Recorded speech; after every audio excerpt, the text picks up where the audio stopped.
Gempa bumi berkekuatan magnitudo 6,1 mengguncang wilayah Nias, Sumatera Utara, Selasa 18 Agustus tahun 2026. Gempa terjadi sekitar jam 13:02 WIB dengan pusat gempa berada 147 km tenggara Nias. BMKG mencatat gempa berada di koordinat 0,65 lintang selatan dan 98,32 bujur timur.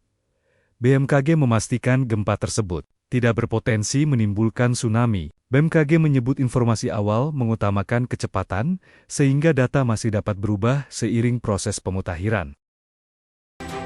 Pidato kenegaraan mengenai rancangan anggaran pendapatan dan belanja negara 2027 telah mendorong laju indeks harga saham gabungan menguat pada perdagangan Jumat 14 Agustus.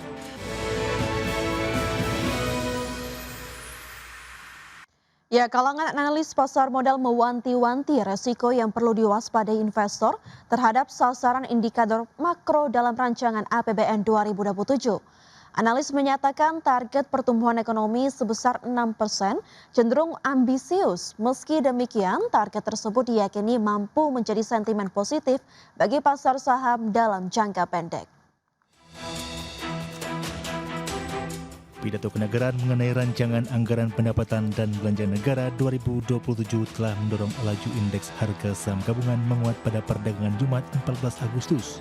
Namun kalangan analis mewanti-wanti risiko yang perlu diwaspadai investor terhadap target ini. Head of Research Kisi Sekuritas Muhammad Wafi menjelaskan bahwa target pertumbuhan ekonomi 6% cenderung ambisius. Pasar disebut merespon target ini sebagai sinyal kepercayaan secara jangka pendek, sekaligus kehati-hatian dalam jangka panjang. Menurutnya terdapat sedikitnya 3 hal yang perlu diwaspadai investor atas target anyar pemerintah pada tahun 2027. Pertama, kesenjangan antara target pertumbuhan ekonomi 6% dan realisasi tahun ini. Selisih yang ada merupakan lompatan yang ambisius. Selain itu, target belanja senilai Rp4.097 triliun dengan pendapatan Rp3.426 triliun juga disebut menyisakan defisit yang signifikan. Menurutnya, kualitas belanja seharusnya menjadi hal yang dikedepankan pemerintah. Sementara itu, senior market analis Mirai Aset Sekuritas Nafan Aji Gusta menilai bahwa sebetulnya target pertumbuhan ekonomi 6% dari Presiden Prabowo Subianto dalam pidato kenegaraan mampu menjadi sentimen positif bagi pasar saham secara jangka pendek. Selain itu, inflasi 2,5% dan yield SBN 10 tahun pada level 6,9% juga dinilai memberikan pesan bahwa pemerintah menginginkan kombinasi pertumbuhan dan stabilitas makroekonomi. Berbagai sumber untuk ID Action.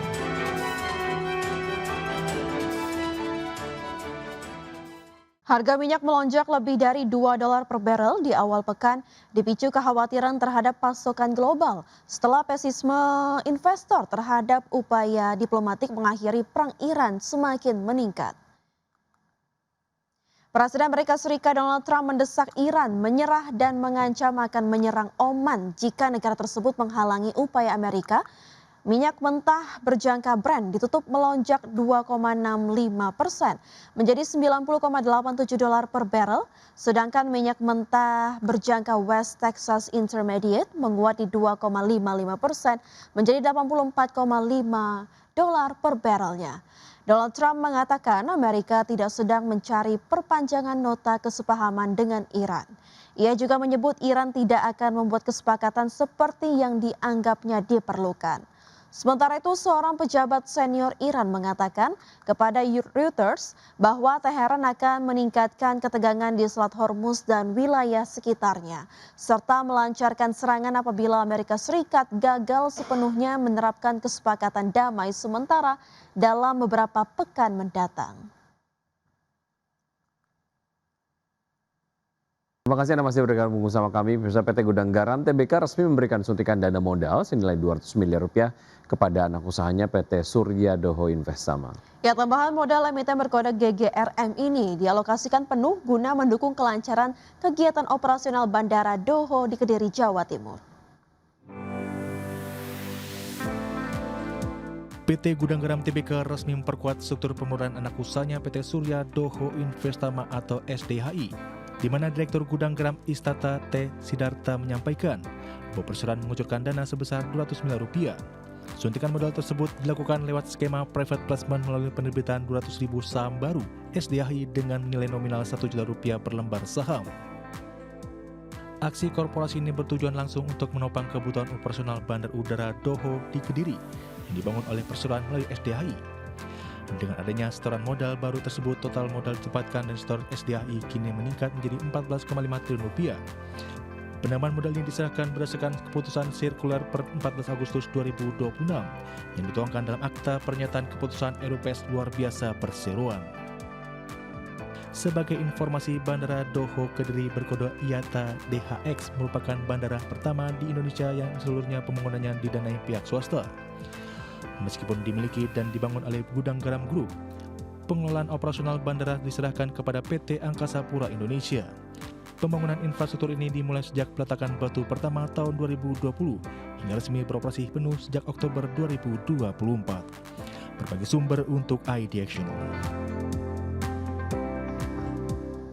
PT Bank CIMB Niaga Tbk membukukan kinerja stabil di sepanjang 6 bulan pertama tahun 2026 dengan laba bersih konsolidasian mencapai Rp3,44 triliun. Ya, pertumbuhan emiten perbankan berkode BNGA ini ditopang oleh ekspansi penyaluran kredit serta peningkatan perolehan dana murah.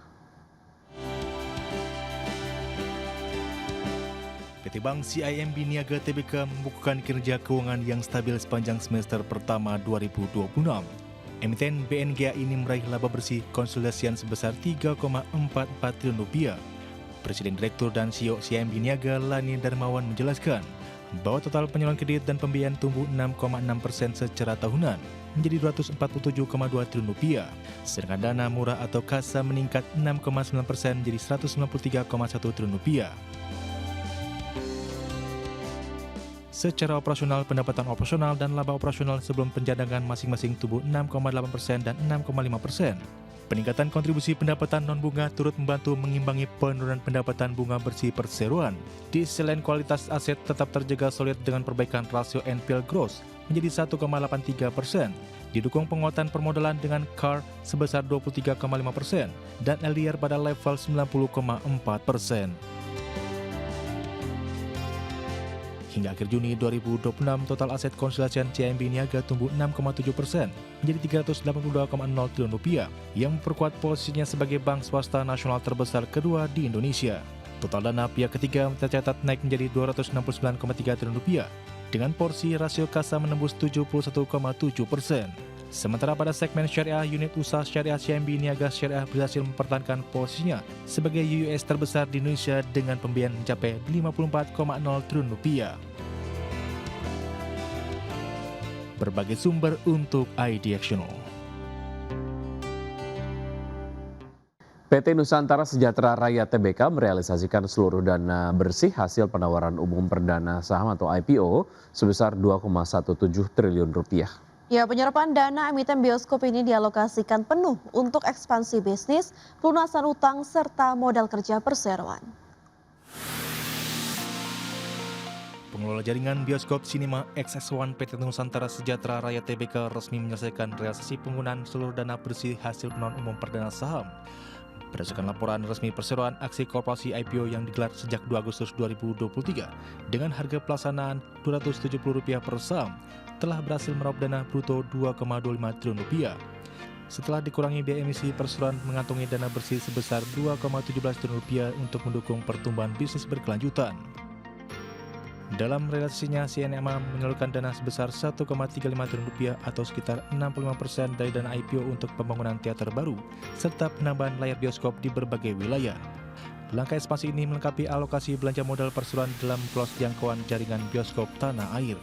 Selain ekspansi, kebutuhan modal kerja operasional harian diserap sebesar Rp320 miliar atau porsi 15% dari total dana bersih. Guna memperkuat profil struktur keuangan dan menekan beban bunga, CNMA mengalokasikan sekitar Rp500 miliar atau 20% dana IPO untuk pelunasan sebagian pokok utang.